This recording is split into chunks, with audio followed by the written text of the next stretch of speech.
Saat ini akan wawancara dengan judul Topik Pengalaman Magang Mahasiswa Sastra Indonesia. Saat ini saya mengundang narasumber saya, Mana Darames.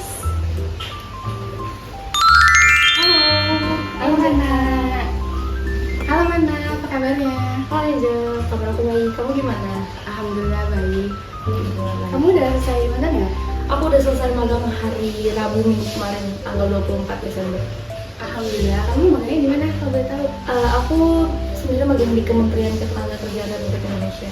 Kemenakar. Keren ya. Kalau boleh tahu apa sih yang memotivasi kamu bisa magang di Ketenagakerjaan? Kalau yang memotivasi sebenarnya karena tuntutan dari kampus ya, tuntutan dari kampus untuk kita memenuhi program magang DRT konversi SKS mata kuliah. Jadi aku kayak waktu itu tuh udah mepet banget mulai semester baru, terus kayak aduh cari di mana ya gitu. Terus pas aku memang lagi nyari tempat magang, terus aku lihat Kemenakar dan aku langsung datang. Aku tuh bukan yang nanya di websitenya atau di sosial medianya, jadi aku langsung datang ke tempatnya, terus dikasih tahu aku untuk bawa keperluan aku bawa apa aja, terus aku daftar, terus dan syukurnya alhamdulillah diterima. Alhamdulillah. Apa di sana ada proses seleksi khusus mungkin atau tipsnya? Kalau untuk proses seleksi khusus sih nggak ada ya, karena aku cuma nyiapin berkas-berkasnya aja, terus pas aku taruh seminggu kemudian lebih dikit gitu udah langsung diterima. Kalau untuk tips sih dari aku mungkin buat ke teman-teman semua yang nanti semester depan nanti bakal magang juga kayak kita, mungkin emang lebih harus disiapkan dari jauh-jauh hari sih, mau magang di mana, terus berkasnya apa aja, terus emang benar-benar harus inisiatif sendiri gitu. Boleh ceritain ya sepanjang magang gimana harinya, mungkin ada hal yang berkesan di Kementerian Ketenagakerjaan mungkin? Kalau misalkan yang berkesan itu menurut aku kayaknya semuanya berkesan, karena sebagai mahasiswa gitu ya, dan kita belum lulus kuliah, apalagi sih kita bisa kerja di pemerintahan yang emang pusatnya banget gitu. Kementerian Ketenagakerjaan kan dan lagi sangat-sangat disoroti publik gitu, dan aku kebetulan juga kerja di bagian yang emang lagi diperhatiin sama publik gitu program kerjanya. Jadi di situ tuh aku kayak wow, jadi ngerti juga ya cara kerja pemerintah seperti apa. Terus program-program yang awalnya aku sangat-sangat awam banget ya, nggak tahu oh ada ini, oh ada gitu, oh ternyata pemerintah kita bikin program kerja yang kayak gini ya, ternyata aku nggak tahu, jadi tahu kayak gitu. Sebenarnya kayak jadi pengalaman yang sangat-sangat wow sih, karena kapan lagi kita bisa kerja di pemerintahan gitu. Jadi banyak hal baru yang kamu dapat. Iya benar, banyak banget. Tapi kalau aku boleh tahu, kita kan di sastra, apa sih yang berkesinambungan dengan di Kementerian Ketenagakerjaan sama kamu dapetin sama mereka? Kalau dilihat dari secara kasat mata gitu, untuk kita program studinya yang sastra Indonesia yang kayak bahasa, sastra, seni gitu, sama Kementerian Ketenagakerjaan yang harusnya ngurusinnya beda banget ya gitu. Kalau aku sih ngelihatnya sebenarnya dicari-cari sendiri aja kesinambungannya itu apa. Dan di program kerja aku itu kan ada kayak kita melihat bagaimana masyarakat itu mendaftarkan usaha mereka gitu. Aku tuh melihat jadi aku secara nggak langsung melihat bagaimana masyarakat itu menggunakan bahasa yang formal. Seharusnya kan yang diajukan itu ke kita, ke program pemerintah itu bahasa yang formal gitu ya, dalam surat mereka atau dalam deskripsi usaha mereka. Tapi beberapa tuh masih banyak banget yang nggak ngerti gitu penggunaan bahasa. Mungkin aku ngeliat kesinambungannya di situ ya, karena juga aku lihat banyak banget masyarakat yang masih pakai ChatGPT dan bahkan nggak diparafrase gitu sih. Jadi ada lah dikit-dikit kalau dicari-cari. Tapi yang aku mau tahu nih, gimana sih cara kamu mengatur waktu, terutama kan kita sambil kuliah ya, tapi tetap harus melaksanakan segala job desk yang ada di tempat magang. Boleh tahu gak tips dari mana gitu? Oke, kalau untuk tips sih, aku kan kebetulan semester ini tuh masih ada 2 mata kuliah yang belum selesai ya, mata kuliah berbicara sama data layan. Jadi itu, dan untungnya kedua mata kuliah itu tuh sering banget dilaksanain di satu hari aja, di hari Senin, dan itu di atas jam 1 gitu, di siang-siang. Jadi kayak aku izin nih ke mentorku kayak, Mbak sorry ya saya sambil zoom gitu. Dan kebetulan juga aku kan kerjaannya tuh memang satu aja gitu ya, memverifikasi data-data orang masyarakat yang lagi daftar program kerja itu tuh berapapun data yang dikasih. Aku tuh kalau hari Senin tuh bener-bener ngejar gitu loh, kayak sebelum zuhur, sebelum istirahat makan siang nih, aku kayaknya udah harus verifikasi selesai ya, walaupun 200, 300 data gitu ya. udah usahain deh selesai deh, karena kalau misalkan sambil zoom atau sambil apa kan nanti takutnya nggak fokus ya. Kayak gitu sih kalau untuk selama mata kuliah. Tapi kalau untuk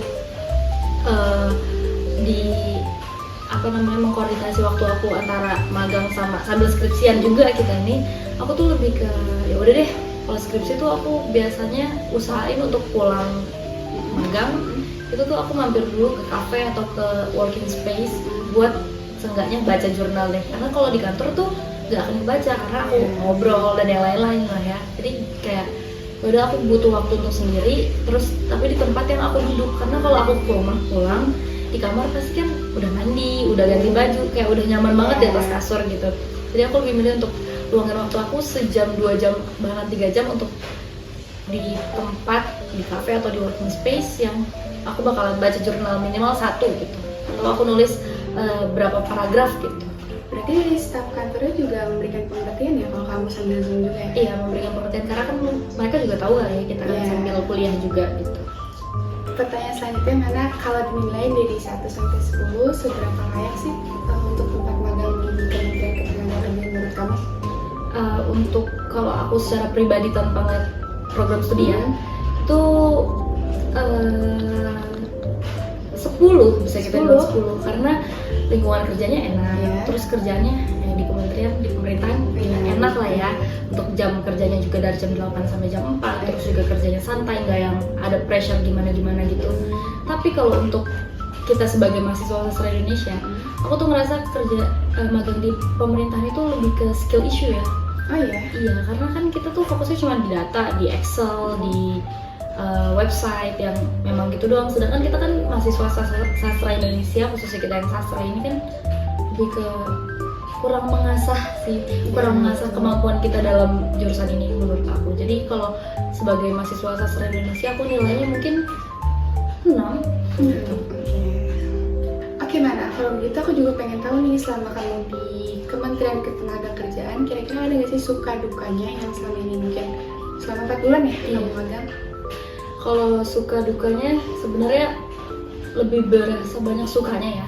Karena kan kita anak magang, apa sih yang kita tahu, palingnya dikasih senang-senangnya aja gitu. Jadi aku kalau suka tuh banyak ya, karena alhamdulillahnya, syukurnya aku mendapatkan rekan-rekan kerja yang sangat-sangat suportif dan menghargai gitu. Karena kan banyak banget tuh kalau aku lihat di TikTok seliweran orang-orang yang lagi magang juga tuh, anak-anak internnya tuh kebanyakan didiemin sama orang-orang yang kerja di situ, atau lebih ke disuruh-suruh, atau malah nggak disuruh-suruh gitu. Kalau aku tuh bener-bener yang kayak mereka menghargai aku sebagai ya udah memang rekan kerjanya aja, tapi lebih versi lebih magangnya gitu, dan mereka juga sangat menghargai. Jadi aku suka banget gitu, lebih banyak sukanya gitu. Terus itu sih nambah relasi, dan orang-orangnya memang sangat suportif gitu. Lalu ada nggak sih perbedaan antara ekspektasi dan realita kamu, mungkin dari kamu tadinya begini ternyata berbeda gitu sama di tempat magang? Kalau di Kemenaker sendiri sih ekspektasi aku awalnya nggak ekspektasi apa sih sebenarnya, karena udah di pemerintahan tuh palingan udah ngapain, palingan kita cuma disuruh ngeprint doang, awalnya kayak gitu kan. Jadi aku nggak naruh ekspektasi yang tinggi, tapi pas udah masuk terus kita dikasih kerjaan dan aku tuh dilibatkan secara langsung gitu, aku jadi langsung wow, ternyata melebihi ekspektasi aku. Bukan melebihi ekspektasi sih, lebih ke wah, aku tuh emang gak ekspektasi apa-apa gitu, dan ternyata wah seru juga ya. Tapi aku ada sedikit penyesalan sih, bukan penyesalan sih, lebih ke kayak aduh, harusnya kayaknya lebih enak kalau misalkan magang di tempat yang sejurusan sama kita kali ya. Aku beberapa kali sering banget lagi ngerjain verifikasi data, terus kayak gue ngapain sih di sini, harusnya tuh gue mungkin lagi nulis berita nih kalau gue di magang di tempat yang media yang lebih mengarah ke jurusan. Tapi ya udahlah, memang gitu kali jalannya. Aku mau tanya nih, untuk kebetulan juga untuk yang nonton mungkin ada adik-adik kelas kita, kira-kira ada nggak sih pesan buat kamu nih, dari kamu untuk adik-adik kelas kita yang mungkin akan nonton? Oke, kalau misalnya pesan-pesan tuh aku lebih mengingatkan ya untuk teman-teman semua, jangan malu buat bertanya, karena aku tuh tipenya orang yang ya udah sih, nanti juga bakalan ada waktunya, nanti juga bakalan bisa nyari. Karena aku tuh dari awal tuh udah banyak banget yang ngingetin udah cari magang dari sekarang, tapi tuh aku ngerasa kayak belum semesternya nggak sih, belum masuk semesternya, nanti aja. Ternyata kalau di nanti itu tuh bener-bener dan yang magang tuh bukan cuma kita doang kan, saingan kita aja satu angkatan kita bisa 100 orang, belum lagi prodi lain, satu fakultas aja tuh berapa prodi, terus univ lain, fakultas lain, itu bener-bener sangat-sangat bikin draining sih. Jadi emang harus dicari dari awal, kayak mulai dari ngelis apa aja yang kalian tempat-tempat magang yang kalian pengen, perusahaan-perusahaan yang kalian tuju atau minat, terus list juga sosial medianya, nomor-nomor yang bisa dihubungin, terus mulai menghubungi sih dari semester 5 kali ya, kayak udah mulai nyari-nyari gitu sih. Berarti butuh persiapan dan planning ya? Betul, persiapan dan planning yang matang. Oke Mana, sebagai penutup nih aku mau tanya kesimpulan pengalaman magang kamu secara keseluruhan tuh bagaimana sih? Boleh digambarkan lagi? Boleh. Jadi kan aku di Kementerian Ketenagakerjaan itu bekerja di bagian outsourcing untuk satu program kerja yang secara langsung ditujukan kepada masyarakat. Itu rasanya tuh sangat-sangat apa ya, memberikan perubahan baru atau berkontribusi lah gitu ya dalam kemajuan masyarakat Indonesia. Terus dan dari situ sih aku ngeliat, oh ternyata masyarakat Indonesia tuh dalam berbahasa Indonesia masih sangat kurang ya untuk mengetahui kapan harus menggunakan bahasa-bahasa yang formal, kapan menggunakan bahasa yang non formal, dan sangat disayangkan gitu dengan adanya AI dan ChatGPT juga bukan digunakan secara maksimal, lebih ke diandalkan gitu aja gitu. Harusnya kan kita boleh lah gitu menggunakan teknologi untuk apa ya, untuk di dunia modern ini gitu, menggunakan teknologi nggak apa-apa aja, tapi harus lebih dipilah-pilih lagi kayak gitu sih. Terus lebih bijak lah ya. Benar, lebih bijak lagi. Mungkin itu aja sih kayaknya kesimpulannya dari aku. Oke, makasih banyak ya Mana udah mau menyampaikan beberapa penyampaian dari di Kementerian Ketenagakerjaan. Oke, terima kasih banyak Angel udah mau wawancara aku juga. Iya, makasih Mana.